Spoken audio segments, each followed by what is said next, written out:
GECV is back. It's Empuls. How you doing, brother? Pleased to meet you. Pleased to meet you, man. I'm doing well. Is Good to the hear sound it. good? Yeah. No? Perfect. Buckling. Tell me quickly, where are you from, man? I'm from hold up.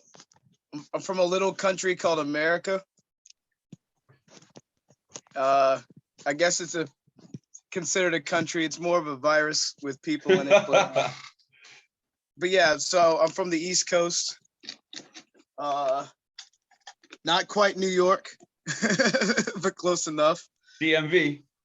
Yeah, from the DMV area. I don't know if that like how internationally recognized that is, but yeah, I'm from Virginia, from the northern portion of Virginia. So Virginia, musically, its contribution to American culture has been really diverse. From like Piedmont blues, jazz, folk, hip hop, rock and roll. Do you still think the industry in general is still thriving in Virginia? Not so much. COVID didn't help, and well, I'll say like it seems like the indie rock community is still doing very well. Yeah. And like the pop rock circuit. Actually, yeah, we'll say everybody. Actually, now that I think about it, everybody except for like R&B and hip hop is still doing well. Do you feel that there's still more to come then from the DMV? The DMV in general right now, I believe, is one of the hottest areas in the States for hip hop. Is Virginia? Is it still a little way behind? Is there more to come? Yeah, I know a lot of people that my Virginia brothers are not gonna like me saying this, but Virginia is too busy being the V in DMV and not do, you know what I mean? It's like we're running the tail end of a made up acronym, you know? Yeah. I don't actually consider myself DMV. I just utilize it for labeling purposes. But like, for example, the DMV area is like this big, but Virginia itself is this big. Wow. So there's an entire portion of the state that does not associate with the DMV because they're 4 hours away from me. So like Richmond area, a lot of the music that people attribute to the DMV is actually Virginia itself. Like the Neptunes from Virginia Beach, Pharrell, like and all that is Virginia Beach. Yeah. Pusha. Teddy Riley's from Virginia. Malice. Timberlake's from Virginia. Lady of Rage is from Virginia. Missy Elliott's from Virginia. But Just about to get onto these in a minute. They're all from Virginia Beach. They do not represent like Northern Virginia at all. But like, so it's kind of funny because like guys in my area are quicker to say DMV and ride the coattails of a Maryland or DC artist, forgetting that Teddy Riley and all the people I just named created an entire style that somehow didn't make its way up the road here. Yeah, I think that Virginia itself has a lot more to show, a lot more to offer. The DMV by default will because I'm in it and I got a bunch of material coming out. But yeah, right now there's really the hip hop in this area is being run by like damn near one dude from DC. It's a dude named Tim Hicks who like is winning all the awards. He's getting all the kind of the accolades, but that's only because I didn't put any music out. You know, I was just about to say the winner of the Whammy for the DMV. Let the dirt say amen. Yeah. So that's Tim. He was in Cornell West Theory. Yeah. Tim Hicks, Dirty Church briefly, and then Let the Dirt Say Amen. And I do believe he's won a Whammy at like every one of those names. I actually just never entered. I'm just to reiterate, I don't have one because I never entered. So I let Tim have that, respectfully speaking. But no, he's literally him. There's a dude named Jay Royale that you might want to check out from Maryland. Yeah. He's making waves. Little more on the gritty side of things, but he's a genuine cat. Like if he's not making stuff up, we'll just say, you know. The problem I see a lot of these younger dudes. There's drill scenes everywhere, right? And not feeling it, me, bro. And to me, it's not really a drill scene. It's not. It's literally just a way for gang members to assault and insult each other and call it music. I won't Drill's name any names. huge, yeah. Yeah. And like I know like the UK drill scene is basically just it's a sign up to get stabbed. It's like, Violence, hey, just yeah, it's like, hey, there's a knife work party going on. yep. What is it? Send for somebody, and then one of your people will stab someone, and then someone will stab someone, and it's just I watched some of it, you know, and it's like like bare facts, right? But it's like I watched it and I was literally like, this. And it reminds me of Chicago. It reminds me of New York, but we just have guns. Yeah, he's very up close and personal here. Oh, that's what these guys. I was trying to explain to some youth the other day. Some youths. I was like, a knife attack is way more personal than a gun attack. For sure. You can shoot someone from a. I'm not now anyone watching, not advocating either one of these things, right? But you could commit gun violence from a great distance with literally little to no emotion. If you run up and like legitimately poke someone, especially a bunch of times, like the menace and violence involved is so to me, when I hear UK drill, I hear these kids just shot, they signed up to stab each other.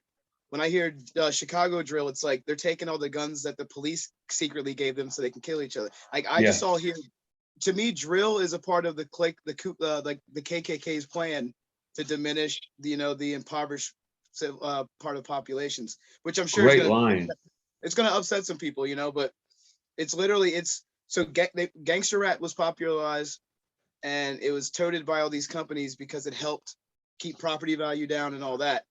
But then you have guys like Jay-Z and Snoop that like elevated from it. And then like people like MOP where they could make it more artistic. So what we need a new style to keep these people down. Trap showed up and de-evolved everything for a while. Then people started making decent, I say decent because I think trap music's garbage, but they made a few decent trap songs, right? So now what's the new one where they're killing each other? Drill music. So that's why drill rappers are getting nominated. And I say rappers loosely, but that's why it became an actual genre, is because now we have something for them to kill each other over again. And when the drill guys stop killing each other, some other form will come up that's pure violence, pure hatred, and some rich white guy. And I hate to use that phrasing, but no. And I'm not talking about all my WASP or Paisley people. You know what I mean? Trust me, the guy who wants my people to destroy each other doesn't like you guys either, because you're watching this. I'm a Jew, mate. Nobody likes us. Oh, okay. So there you go. Oh yeah. Oh no. So literally. Well, okay. So that being said, everyone watching this, those guys think you're a race traitor. You know, like they want us all to destroy each other. Everyone worth under a certain amount is poor, broke, and worth nothing to them. We're all cogs in the same broken clock to them. So with that being said, everybody watching this, there's nothing I'm going to say that's going to offend you, because we're all together. We're really all in this together. But yeah, and hey, if you see that? I do. Yeah. Oh, cool. Yeah, nice one. Yeah. I like that. Just so you know, we're in the fight together, my friends. So we certainly are. But yeah, so and realistically, like I said, we all are. And that's why I don't like to say too many things to, I guess, separate myself from the rest of the DMV or Virginia movement. But I don't associate with people just because of proximity anymore. Your music has a classic old school quality to it. I mean, it's real. For me personally, I feel like it's aimed at a true connoisseur of the rap genre. Is this something that you're ultimately aware of, and you've thought, this is where I'm going with this? It was made painfully aware to me. Like I get more love overseas in places where like the foundation's still respected. Yep. Than I do. I'm well known in my like area within like 10 miles of here, but outside of there, when I go to DC, I could be easily labeled a rapidy rap guy, because you can't dance to my shit. I don't sell anything illegal. I don't, like I probably mention my daughter as much as I mention my pistol, but so that's cool because I talk about guns, but I'm also from Virginia. I grew up with them. Like that's literally not, as a matter of fact, my phone is actually leaning against one of my guns because I couldn't find my stand. but that's how I grew up. So to me, it's like talking to like a carpenter talking about his hammer, you know. So I've I make the music. I think I've always made the music I would want to listen to, and I consider myself to be a connoisseur of sorts. So I've worked on making stuff that's a little more universal, which I used to call catchy or poppy, but it's actually kind of fun. I have a couple of songs I legitimately wrote hoping everyone would listen to. A song called On God, actually. Oh yeah. It's got a video. I wrote that one hoping that anyone that believed in any higher power could associate with it. And, you know, from Judaism all the way to Confucianism, you know, anyone that actually like takes a second and reflects on which we're not alone, right? And Oh, for sure. I'm agnostic. I don't have a specific belief, but I know for a fact I don't just die. Like energy transfers. Like I have a quote in the video from Einstein where it says how energy is neither created nor destroyed, it's only transferred. So something happens, right? So I created that song with the hope that anyone that believes in something else would appreciate it. And I shot it in the church I grew up in. And come to find out, it was being showed in like Black Baptist church, like churches in the area. And I think I can name drop him now. You know who Atmosphere is, right? Yep. Okay, so I can name drop now because the album's on its way out. Slug from Atmosphere heard that song through a mutual friend, and then that's how we created our relationship. And now I have a song with Slug and copyright on my next project. It's over a Bronze Nazareth beat, which again, I'm pretty sure I can say all that now because the record's being mixed and mastered right now. But I've been keeping that one on the low for about 5 or 6 months. But so I made a song hoping to reach a wider audience, and I grabbed a hip hop connoisseur legend in the For same sure. regard, and it was played in churches and people like this is my kid's favorite song. I listened to this, you know. So it was like I was more enthused to do stuff a little more approachable, but still me. You know what I mean? So I got a couple on this new record that are definitely places I wouldn't typically go, Okay. but I've got a great response from them, and it's content that I know is more universal, like parental relationships and shit like that. Things I typically don't talk about. Civil procedure EP kind of feels like a personal journey. I mean, prefacing, for example, that's just dope. The whole thing, the pitch, delivery, the beat. Can you tell me a little bit more about the story behind Civil Procedure, please? Yeah. So yeah, the civil. That's funny actually. No one's asked that, and it's to me it's nerdy shit. I'm sure, but to me it's fun. So, that's the two producers are Doc Remedy and Elementals, and they call themselves what is it? Scenic Route and the Sun Gods. That's their producer team. I did a feature for them some time ago, and I really liked it. I was like, hey, it'd be nice if we could work in the future. They sent me a massive folder of beats. I went through and picked all of the ones I liked, put them in a playlist, and just listened to them while I was driving, like in order. And I was like, all right, guys, I want to use these 7. Are they open?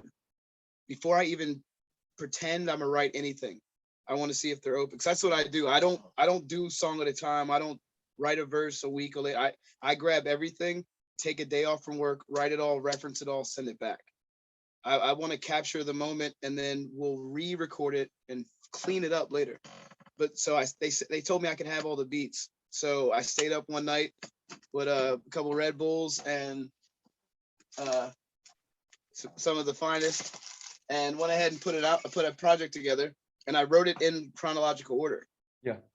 So I guess it's all of a stream of consciousness of my own, and there's definitely songs. There's a couple songs in there now that I'm thinking about it. Yeah, they're absolutely like kind of critiques on my life or the way I was handling things. And but the preface, literally, like the first line is like, we're determined to assert a certain standard, bleeding for this planet for my people's met a Spaniard. My family lived in the area I'm in for 125,000 years before we met a Spaniard. So bleeding for this country before your people's met a Spaniard. Like I'm not associating with any. I'm not a pilgrim. I'm not a part of none of that bullshit. My people killed the original Jamestown settlement. Like my people Wow. actually were way too nice. The only reason this country exists is my people were way too fucking nice. My people couldn't smell a turncoat when they, you know. Anyway, let me stop. I believe that, B. Because look, a lot of Americans don't know this. You guys know this. The Pilgrims weren't fucking nice people. You No. got these, they were the dregs of your society. They were the rapists, they were the murderers, they were the ones you guys didn't want. You were actually relieved. The reason you fought for them not to become a nation is because you knew they didn't fucking deserve it. But I'll leave that alone. I just need everybody to know that. Fuck this country. Let me just get that out of the way. But I don't even know. Oh, civil procedure. See, I'm not actually good at being civil. to segue back, I don't believe it. I don't believe in civil discourse at all.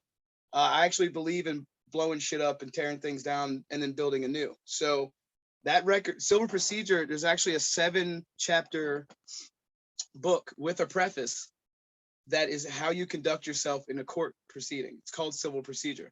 Yeah. That's literally where it came from. I was reading that book because I had a felony case that I had to fight a couple years ago. So I read that book front to back and decided to isolate each chapter as a song. So if you go find that book, it's the preface and 7 chapters. It actually, each song follows the subheadings in the chapters. And all of the titles are from the chapters of the book. I just changed the wording. So Judgment Effect. Yeah. So Judgment Effect is actually successful. Yeah. You know, and like Law Fed is actually the name of that title. That one is, I think, like the steps in judicial litigation for federal law or some shit. So I just Law Fed, you know. But yeah, none of the titles are the same as they are in the book. And like even like the Maya Angelou sample and like I said, I put all that together and I sent it off to the guys. Excuse me. And then they reworked the beats. I re-recorded what needed to be. But no, that was, like I said, that was absolutely a movement of mine. Like to me, it was a statement of when COVID started, I was determined to come out of the gate. Like when people get locked up, for example, you get grassed up, yeah? And if you come out, the way you come out of your bid indicates what kind of man you are. So if you do 5 years and you come out looking like a fucking pillow, then that's what you are. You're marshmallow. When you come out with veins popping out your neck, then you were serious every day. Yeah. So my thought process, when all this shit lets up, we're gonna see who is serious. Like the MCs that hit the stage and they're wheezing, they're bad breath control. They don't put any music out. Like if all you do is create, it's all you do. You got 2 years where we weren't allowed to touch the stage. What did you do? And that booty club bullshit music's not going to cut it when nobody can go to the club. Like when people weren't allowed to go to the grocery store without a pass. So like that N-dub shit's not going to work. And I had to, you know what I mean? I had to shit on N-dubs real quick because, you know, you guys, that would be a good point of reference. But like that N-dubs fucking like Ed Sheeran over a hip hop beat shit's not going to work. You know what I mean? Hitting the mic once kind of music ain't going to flow anymore, is it? No, man, not at all. That microwave shit's done, man. Like we want something out the stove or off the stove top now. For example, I'm super out of the loop, like very, very out of the loop. But I fell in love with fucking Stormzy. Oh yeah. Right? Because I watched his sends and like you don't call them freestyles, so the sends. I watched his sends. I watched the like back and forth retorts with like him and all of his boys. The shut up, the man, one man, shut up. Yeah, you know, yeah. And I was like, I like this energy. I don't know if that counted as drill, but I like that energy. And yeah, he talked about beating people up, stabbing a couple people here and there, but he was rapping. You know, he's like doing more rapping. Oh, there's a dude over there called Son of Noise. Yep, Son of Noise, yeah. Son of Noise is 1991 hip hop with the fucking steroids. Like physically and literally, and like that shit excited me. So like when I see that coming out, I'm like, that's what he was doing. Stormzy I think he dropped the Heavy Is the Head record like right around that time. Like I said, I know a little bit, and then I know he's did, you know, some other stuff. There's other people coming up, but like in America, you had like the Baby putting out music, but like most people weren't even putting music out. Like rap came to a dead stop. And I told all my people, I told everybody, I was like, look, this is where the tide turns right now. I said, I don't know who's coming with me, but the tide turns right now. And the first record I released during COVID was called Polar Bear. I released Polar Bear, Then I did Darwin Take the Wheel, and then the fucking Proper Court joint, not Proper Court, but Silver Procedure. And if you listen to them all in a row, it's literally all I'm doing. And the next 4 records, the next 14 records I released were made during COVID. The next 4 I start are where I'm at now. By the time you guys hear that, I'm not even gonna be here. You know what I mean? So yeah, my plan is like I said, hit the ground running, saturate the market. I don't give a fuck about like release date. Like none of this, nothing that mattered before COVID matters now. Physical records don't matter. Fucking performances theoretically don't. Like that's where you show how good you are. Having a label doesn't fucking matter. Having an actual pub, none of that stuff matters. None of it. So Silver Procedure was me attempting to be nice. Like I'll tell you like this, and everybody watching, all the rappers watching, this is my one super braggadocio moment, all right? My oldest daughter turns 21 this year. My youngest turns 19. I gave y'all the game for 21 years while I raised my kids and became a better man. Daddy's home. I hope that you have fun. I hope that your lease is like signed. I really hope that you guys did something substantial because a fucking flood's coming through. This is Travis Bickle in the music industry. Like I want success now. Like you guys are lucky. For years I didn't care. I just focused on making music. Now I want your fucking money. I want all of it. All that money y'all don't deserve, I'll take all of it. Diddy said more money, more problems. That's some ignorant shit. Give me all your money and I'll solve all of it. So that was it. That was the one clip to make everybody mad, I guess. But yeah, I'm better than all of you. Like I'm better than all of you. Everybody watching this right now, I'm better than you. And I love your confidence, brother. Yeah, and it's nothing personal. Like I said, I'm not saying you're whack. You know, I'm not saying that they're whack, but they're definitely whacker than I am. Like everybody watching this, even the cats I work with, I love y'all, but y'all know what's up. That's why I always rap last. That's why I always pick the beats. I always pick the concepts. Y'all know what a clean up hitter when you see one. So your latest release then, Numero Un, with Count Fifth. Count Fifth, yeah. That's Count Fifth, man. Wow. I gotta give him his flowers, man, because none of y'all would know who I was if it weren't for Fifth, because I never wanted to upload music to the internet. I didn't own a computer until like 2007. And I remember thinking that you don't need a computer to make music. I came up rapping through my headphones in the 90s. Like I'm born in 81, just so everybody doesn't think I'm like super, like I came up like, you know, I'm older than you, man. Yeah, but remember the Return of the Boom Bap cover? I really do. Yeah, so like when he was rapping through headphones, that's when we were like, oh, you can do that? Because I didn't own a microphone. So I recorded my first record through my headphones, like playing the beats on a different stereo. So when computers came around, I was like, man, this isn't the wave. No one's ever going to do this. This is nothing. And then by 2005, I was like, man, I need to have a computer. So Dustin, Count Fifth, Dustin, the cat who recorded everything and put the record out, he recorded all my stuff, took it around to people, taught me how to like put MP3 files on the internet, taught me how to send stuff around. He taught me Pro Tools. Actually, like that's what I operate off Pro Tools now. Yep. He built my rig. Like he helped me construct my rig, so that I didn't have to always go to his house to record. Yeah, like that. He made me as self-sufficient as I am.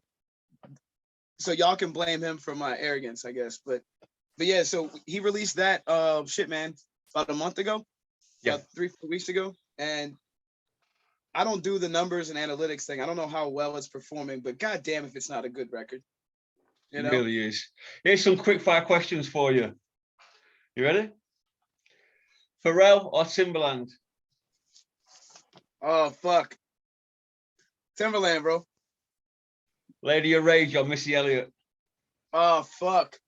Missy Elliott, man. Malice or Pusha T? Oh, come on, man. Why you gonna make me insult Malice, bro? That's no Malice. Nah, man, that's King Push, bro. I come on now. Okay, Lord Willing or Hell Have No Fury?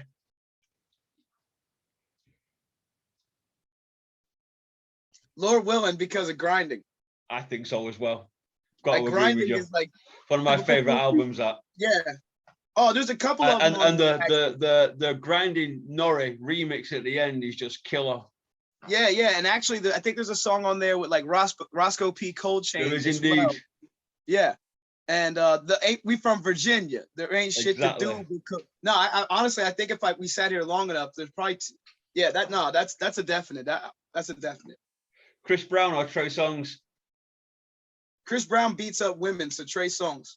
Actually, Brilliant. anybody Over Chris Brown. Anybody over Chris Brown. Exactly. Chris Brown's a fake blood. He beats up women. So I don't know, or Cue the Fool. I don't know. Best album by a female artist ever, in your opinion? The Bratz Funkdafied record. Oh, good call. Best album by a male? Oh. Fool, front to back, man.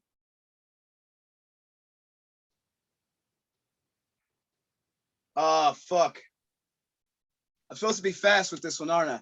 All right, I got off the top of my head, I got 3. Cool. Supreme Clientele. What was it? The second Idea record with the one with Idea and Abilities. I think it's E&A Day or something like, yeah. That's one. And man, they're gonna kill me for this. I know I'm missing something. Yeah, I'm gonna have to go with those 2 on my personal. Yeah, it's gonna have to be between Idea and Ghostface. Jay-Z or Nas? Nas. I agree. Bad Boy or Death Row? Death Row, man. Because if you don't want somebody dancing all in your videos, you don't want somebody all over your songs, come to Death Row. Death Row. That's one of my favorite moments in hip hop. That's one of the greatest moments ever, man. Like, you just without that moment, literally is like a movement in itself. You know what I mean? Like, and if you're a hip hop head over fucking 25, 30, you remember it. You know what I mean? Like, I still remember being like, I was throwing up the West Side. I'm not even from out there. I was just like, that's right. Yeah, fuck everybody. Wait. And Tupac bounces on stage talking about busting his wife. Fuck, you know. Oh, that was something else. You don't get that anymore, do you? Nah, man. Nah. But for Death Row to roll into New York, I know they had to get out of New York pretty quick after that. Right. But to go do that in New York was quite a bold move, really. That's hard body, man. I think that's the same Source Awards where Sticky Fingers shot his gun on stage. He really did. I interviewed Sticky a few years ago, actually. Bro, that's some lunatic shit, dude. Like, and if you think about it, now mind you, the statute of limitations is up and everyone can see it on camera, but by default, every shot he fired, it's a case of public endangerment for everyone in the building. So theoretically speaking, he got away with 4 or 5 like 1,000 counts of public endangerment. Sticky Finger is the biggest gangster in hip hop because he's the only one to bust a gun on camera and then hand the gun to someone else and keep rapping. Like, that's the most, Ice Cube or Ice T? I prefer Ice T. Cube, because Lethal Injection, America, like Ice Cube, man. Like, I can't forget like that 89 to 93 Cube. You know what I mean? Like, it's impossible. I just love the OG album by Ice-T. It's probably one of my favorite top 5 albums. That. See, the only reason I stalled on Ice-T is because he didn't make more music. Agreed. I've got more records. Yeah, like when I hear Ice Cube, I see like this stack of tapes at my house, right? Yeah. When you say Ice-T, I see like enough to fit in my pocket. You know what I mean? Like, yeah, I got to agree. And I do count the body count stuff, other than the fact body count existed before Ice-T. Like, they're a separate group. Yeah. So again, what artist would you go and pay to watch right now in this modern era? Oh, that's easy. Kendrick. Good call. A new album dropped today. Yeah, I fucking lost my mind at the Heartbeat song, like the Heartbeat 5.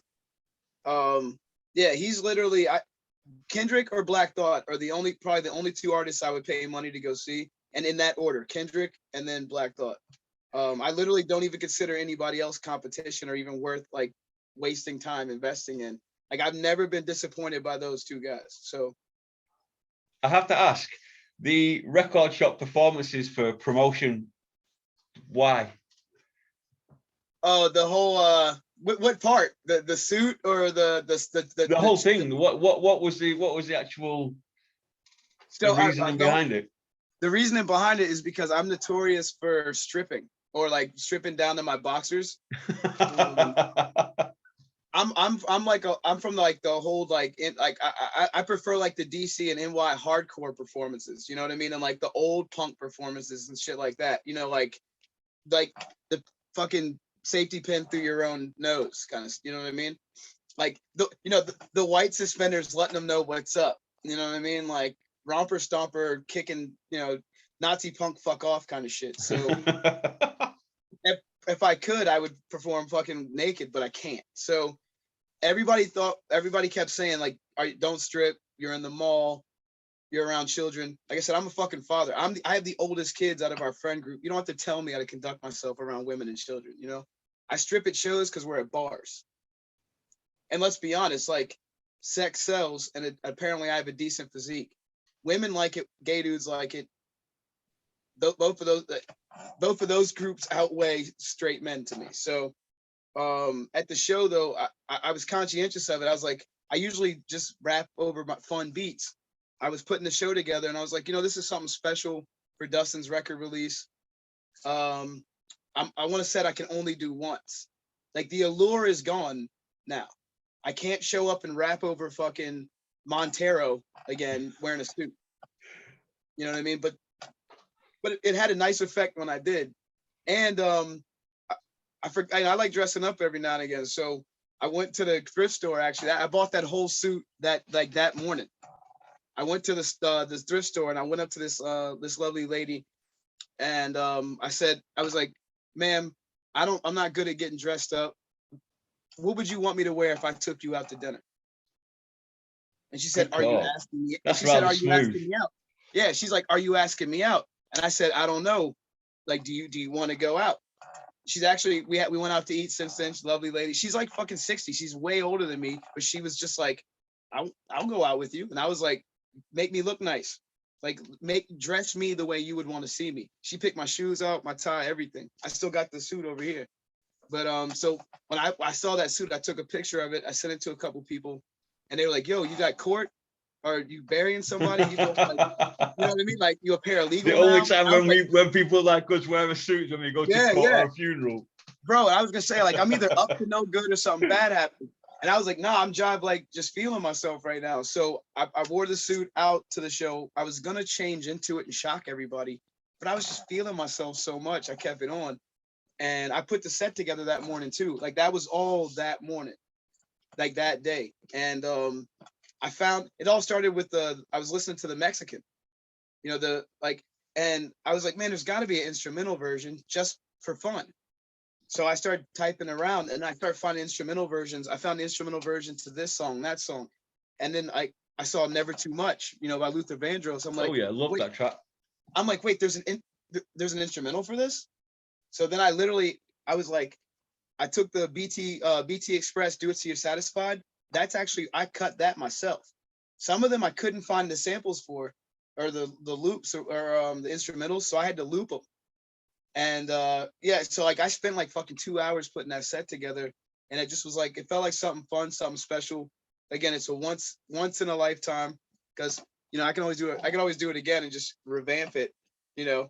But nah, there's no the shock and awe of me doing a sexual song to a woman over Montero only happens once, you know. And I know I rapped to something else on there that I wanted to rap to forever, and it just felt like it felt like fun, really, man. I hadn't had fun in a while, and you know sometimes we rappers take ourselves too serious. So it was like, let's have a good time. I wanted to be nice and approachable too, because we're at the mall. I figured anybody could walk in, so that's why I did like the Travis Scott song. Actually, that's what I did. I did a super sexual verse over Goosebumps, and I love the song. I love the beat. I think the song is garbage, but I love that beat. Yeah. And like Montero, I actually like the song. I don't give a fuck what he's saying. Like if he was saying that to a woman, nobody would care. But the fact he's saying it to a dude, it's a big deal. Yeah. All right. Well, he's not saying it to you. He doesn't want to suck your dick. Get over it. They're probably jealous that that buddy doesn't want to suck their dick. Actually. There you go. The biggest homophobes are just closet homosexuals that aren't man enough to go suck a dick. It's 2022, bro. Suck the dick. I'm saying. Hey, if it makes him feel any better, Tom Hardy admitted to being bisexual for a few years. So get over yourself. Yep. Conor McGregor's probably rubbed the dude off too. It's not a big deal. What's next for you? Besides getting Conor McGregor to fucking beat me up, apparently I'm entering the 175 weight class in MMA. Now I got a project I'm releasing. I gotta look at my calendar. June 10th, and so this is a part of the press run, kind of, press run. Well, establish a relationship, obviously, with you. Respect to you for having me on, by the way. You're welcome. Yeah, I'm in the process of doing the press run for that. And I just decided today to do 11 shows by the 11th of June. So I'm going to do one June 1st through June 11th. I'm going to take one day off so I can sleep. But I decided to just do an Ironman tour to promote the album because my daughter's birthday is on the 13th. So I'm just going to rap all month and then take Mine's off. the 16th, actually. Hey, there you go. Gemini, man. So I'll take off a few days.